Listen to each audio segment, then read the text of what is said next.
Hiru hilabete sarratute egon da gero, oin zabaldute eukin dugun holan ibili gara, eta oin atxera sarratute egotea beste hilabete, asuntoa komplika binde.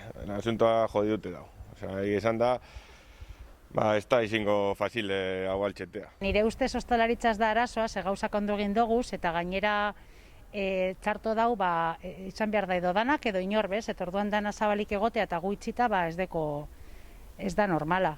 Por ejemplo, Alemanian dan laguntzak eta hori babitu zelan dauzen. Hemen apurrete hori, salduiten dauri emoten doa zela, emoten da bizela, da... Baina, emoten dauzen laguntzak, ez da hori balio, esan ez da hori balio zetako, bez. ¡No somos delincuentes! ¡Somos hosteleros! ¡No somos delincuentes! ¡Somos hosteleros! ¡No somos... Segertatu da, egin dugu kontra guztiak, dano, aste horretan, geratu garela guztiok, garagardoak eta konprak eta dana guztia, hemen barruan.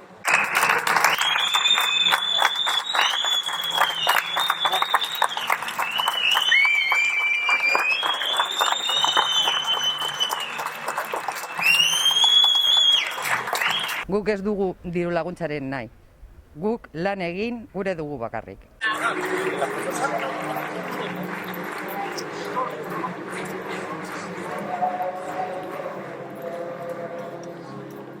Beste gauza bat garrantzitsua da, laguntzak ez dugu las jaso eta inpuestoak eta gauza guztiak ordaindu behar doguz berdin, gure taberna itxita ukiten. Familia ugari oso txarto pasatzen ari gara eta egoera oso larria da, badara moia asko lanien oso ritmo gutxira eta gainera ez dugu ikusten inolako interbiderik eta hau arazo larria da.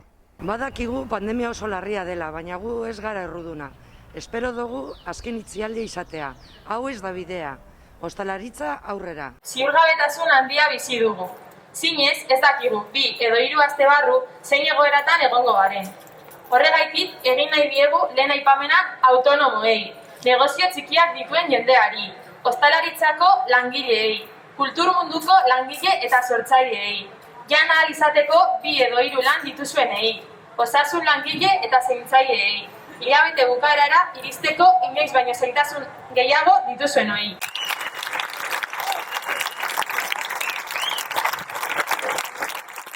No sé qué va a pasar con todo esto, pero oso gogorra izango da.